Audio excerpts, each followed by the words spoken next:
قال رسول اللہ صلی اللہ علیہ وسلم انہا ستکون فتنۃ، ان قریب ایک بہت بڑا فتنہ رونما ہوگا۔ حضور نے خبر دی فتنے کی۔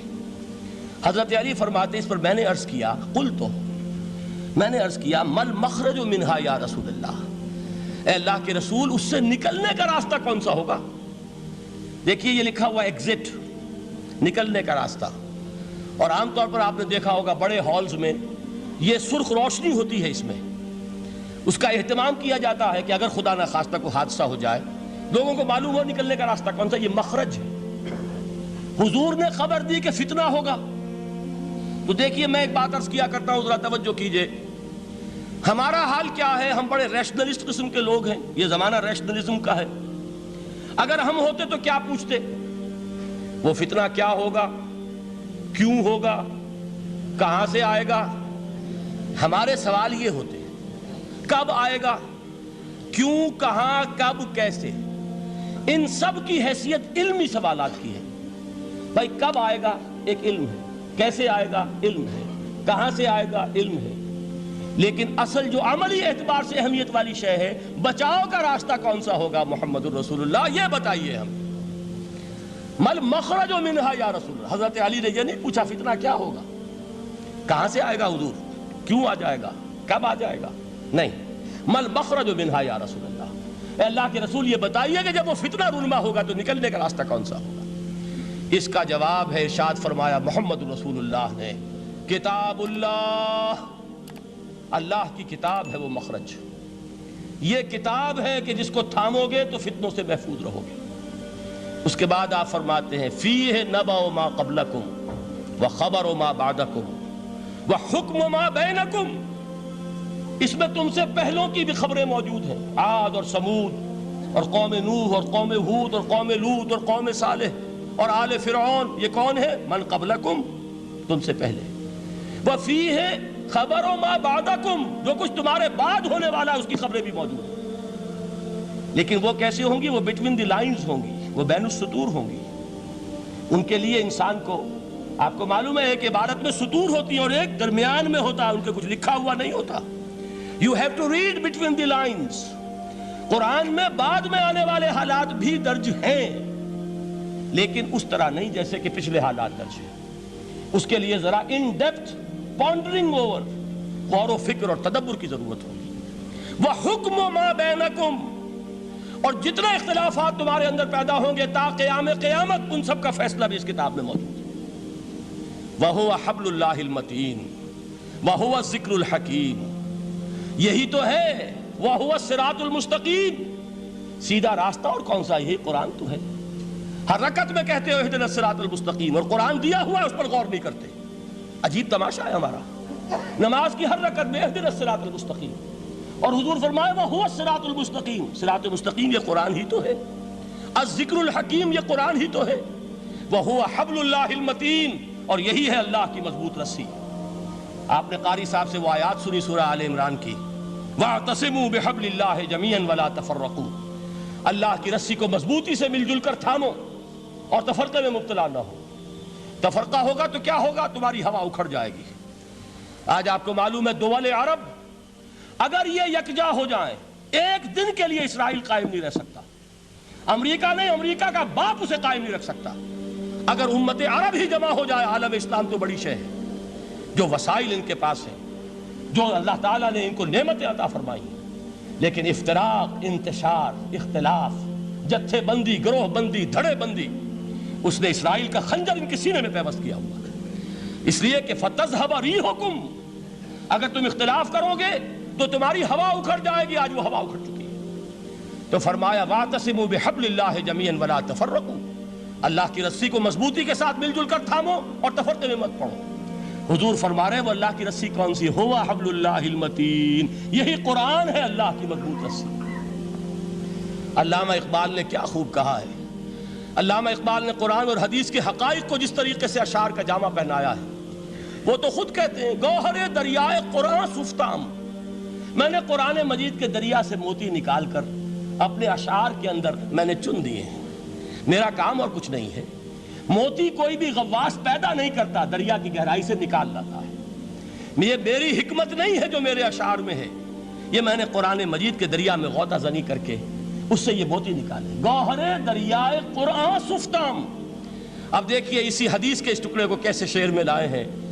از یک آئینی مسلمان زندہ است، پیکرے ملت سے قرآن زندہ ہست۔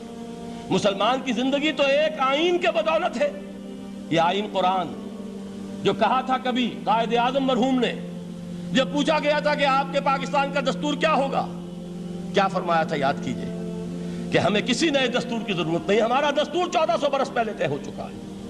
یہ ہماری بدقسمتی ہے جو کچھ کہا تھا قائد اعظم نے کہ God has given us a golden opportunity to prove our worth as architects of a new state and let it not be said that we didn't prove equal to the task۔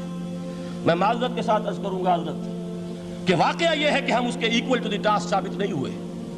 Quaid Azam کا دیا ہوا پاکستان آج دنیا میں موجود نہیں ہے، اس کا ایک حصہ اپنے نام سے دستبردار ہو کر بنگلہ دیش بن چکا ہے، اس نے اپنی تاریخ کو خیر بات کہہ دیا ہے، حالانکہ مسلم لیگ کی جنم بھومی ڈھاکہ ہے، 1906 میں ڈھاکہ میں مسلم لیگ نے جنم لیا تھا، اور اگر وہ صرف ہم سے علیحدہ ہوتا یا گہرا صدمہ ہوتا، لیکن یہ کہ اس نے جب نام بدلا ہے در حقیقت اس نے اپنے تاریخ سے اپنے پس منظر سے استعفیٰ دیا ہے۔ یہ ہمارا دوہرا ہمارے لیے صدمے کی بات ہے۔ کیا 2 یمن موجود نہیں ہیں؟ ان میں سے کوئی ایک بھی اپنا نام چھوڑنے کو تیار ہوگا؟ کیا 2 جرمنی دنیا میں موجود نہیں ہیں؟ کوئی ایک بھی ان میں سے اپنا نام چھوڑے گا؟ کیا 2 کوریا نہیں ہیں؟ 2 ویتنام نہیں ہیں؟ تو کیا 2 پاکستان نہیں ہو سکتے تھے؟ ہو سکتے تھے۔ میں یہ کہا کرتا ہوں کہ یہ گہرا صدمہ ہے علیحدگی، اور دوہرا صدمہ ہے، اور اس سے کہیں زیادہ بڑا کہ انہوں نے اپنا نام بدل دیا، اپنی آئیڈینٹی چینج کر دی، انہوں نے وہ نام اپنے ماتھے سے اتار کر خلیج بنگال کے اندر دبو دیا۔ یہ بہت بڑی سزا ہے جو ہمیں ملی ہے۔ کیوں ملی ہے؟ کہ ہم نے 25 برس تک اس قائد جس کو کہا تھا کہ وہ ہمارا آئین ہے، اس کو آئین نہیں بنایا۔ ہم نے دنیا کے سامنے جھولیاں پساری، ہم نے طرح طرح کے نظاموں کو آزمایا، لیکن اس قرآن کی طرف پیش قدمی نہیں کی۔ اللہ تعالیٰ ڈھیل دیتا ہے لیکن سزا بھی بہت سخت ہوتی ہے۔ ان بطش ربک لشدید، وہ ہم پر کوڑا برسا ہے۔ تاریخ انسانی کی عظیم ترین شکستوں میں سے ایک شکست ہے کہ جو ہمارے ماتھے پر کلنک کے ٹیکے کی طرح موجود ہے۔ اللہ کرے کہ آئندہ یہ تاریخ اپنے آپ کو نہ دہرائے، لیکن میں عرض کر دیتا ہوں آپ سے، جو ہمارے لچھن ہیں، جو ہمارا طرز عمل ہے، جو ہمارے لیل و نہار ہیں، جو ہمارا انداز ہے، اللہ کے دین کا استہزاء اور تمسخر، جس طرح اللہ کے ساتھ مذاق ہم کر رہے ہیں، اس کا شاید اس سے بھی کہیں زیادہ برا نتیجہ نکلے۔ اللہ مجھے اور آپ کو اور ارض مقدس پاکستان کو اس انجام سے بچائے، لیکن اس کے لیے کام کرنا ہوگا۔ صرف کہنے سے بات نہیں بنے گی، کمر کسنی ہوگی، ہمت جو ہے پھر انسان کو اثر نو، ایک نئی تعمیر، ایک عزم، ایک ہاتھ میں قرآن اور ایک میں تلوار لے کر یہ امت پھر دوبارہ میدان میں آئے۔ بہرحال عرض یہ کرنا تھا، اقبال کہتا ہے از یک آئینی مسلمان زندہ است، پیکرے ملت سے قرآن زندہ ہست، ماں ہما خاک و دل آگاہ اوست، اعتصامش کن کہ حبل اللہ اوست۔ تامو اس کو مضبوطی کے ساتھ، حبل اللہ یہی قرآن ہے۔ یہ یک آئینی اور پیکر قرآن کی زندگی، پیکر ملت کی زندگی جو ہے اس قرآن کی بدولت ہے۔ تو حضور نے کیا فرمایا؟ فتنے سے بچنے کا راستہ کون سا ہے؟ کتاب اللہ فیہ نبأ ما قبلکم وخبر ما بعدکم وحکم ما بینکم وہو الصراط المستقیم وہو حبل اللہ المتین وہو الذکر الحکیم۔ ایک 3 جملے اور سن لیجئے۔ هو الذی لا یشبع منہ العلماء ولا یخلق عن کثرت الرد۔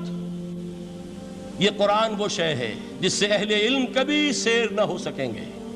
ولا تنقضی عجائبہ، اس کے عجائب کبھی ختم نہیں ہوں گے۔ یہ ہیروں کی وہ کان نہیں ہے کہ جو کبھی خالی ہو جائے کہ سارے ہیرے نکل چکے، اب مزید ہیرے نہیں ہیں، نہیں، علم اور حکمت کے ہیرے اور ہدایت اور حکمت کے موتی اس میں سے ابد الآباد تک نکلتے رہیں گے۔ ضرورت صرف کھودنے کی ہے۔ میں نے وہ لفظ استعمال کیا تھا، آج کا قرآن کھودنا ہوگا، آج کی ہدایت اس قرآن سے نکالنی ہوگی۔ قرآن جب نازل ہوا آن دی سرفیس، بالکل ظاہر وہ تھی اس کی ہدایت جو اس دور کے لیے ضروری تھی۔ ہمیشہ کی ہدایت اس کے اندر رکھ دی گئی ہے، اس میں مضمر ہے، اس میں چھپی ہوئی ہے، اس کے لیے تدبر کی ضرورت ہے۔ کتاب انزلناہ الیک مبارک لِيَدَّبَّرُوا آیَاتِهِ وَلِيَتَذَكَّرَ أُولُو الْأَلْبَابِ، لوگ تدبر کریں، اس کی گہرائیوں کے اندر غوطہ زنی کریں۔ لا تنقضی عجائبہ، اس کے عجائب کبھی ختم نہیں ہوں گے۔ ولا یشبع منہ العلماء، اہل علم کبھی اس سے سیر نہیں ہوں گے۔ آپ کو سخت بھوک لگی ہوتی ہے اور کھانا کھانے کے تھوڑی دیر کے بعد اب آپ کا ہاتھ رک جاتا ہے، سیر ہو گئے، بہترین کھانا ہے لیکن نہیں کھا سکتے۔ اگر عام حالات میں وہ آتا تو کبھی نہ چھوڑتے، لیکن اب وہ آپ کا میزبان کہہ رہا کچھ اور لیجئے، تناول فرمائیے ذرا یہ دے، بھائی نہیں میں اب بھر چکا، یہ آپ کہتے ہیں کہ نہیں؟ حضور فرمایا یہ قرآن وہ شے نہیں ہے جس سے اہل علم کبھی سیر ہو سکے، ان کی پیاس بڑھتی چلی جائے گی، ان کے اندر quest of knowledge, search for wisdom بڑھتی چلی جائے گی۔ کبھی بھی انسان یہ محسوس نہیں کرے گا کہ مجھے جو لینا تھا میں لے چکا، بلکہ یہ کہ جیسے جیسے قدم آگے بڑھیں گے تہذیب کے، تمدن کے، علم کے، اتنے ہی قرآن جو ہے وہ آگے بڑھتا چلا جائے گا ہر دور کی رہنمائی کے لیے۔ لا تنقضی عجائبہ ولا یخلق عن کثرت الرد، بار بار کے پڑھنے سے اس پر بوسیدگی طاری نہیں ہوگی۔ دنیا کی اور کتابیں ہیں، ایک دفعہ پڑھ لیں گے، دو دفعہ پڑھ لیں گے، تین دفعہ پڑھ لیں گے، چار دفعہ پڑھ لیں گے، پھر جی نہیں چاہے گا۔ لیکن یہ کتاب وہ ہے، امام شافعی کا میں واقعہ آپ کو سناتا ہوں۔ وہ یہ کہتے ہیں کہ ایک مرتبہ میرے ذہن میں یہ سوال آ گیا کہ اجماع کے لیے بھی قرآن مجید میں کوئی سند ہے، دلیل ہے؟ سب مانتے ہیں کہ اجماع جو ہے سورس ہے قرآن کے اسلامی قانون کی، جس پر کہ امت کا اجماع ہو جائے۔ تو کہتے ہیں میں نے 300 مرتبہ قرآن پڑھا اول سے آخر تک، صرف اس دلیل کی تلاش میں۔ 300 مرتبہ مجھے نہیں ملی، 301ویں مرتبہ جب پڑھ رہا تھا مجھے روشنی مل گئی۔ وہ یبتغی غیر سبیل المومنین کے جو الفاظ آئے ہیں، نولہ ما تولی ونصلہ جہنم، جو کوئی شخص مسلمانوں کے راستے کو چھوڑ کر کوئی اور راستہ اختیار کرے گا ہم اسے اسی کے حوالے کر دیں گے اور جہنم میں پہنچا دیں گے۔ معلوم ہوا مسلمانوں کا جس پر اجماع ہو جائے اس کو بھی ایک سند حاصل ہے۔ یہ مسلمانوں کا مجمع علیہ ایک راستہ ہے، اس کو بھی ایک سند اور دلیل کی حیثیت حاصل ہے۔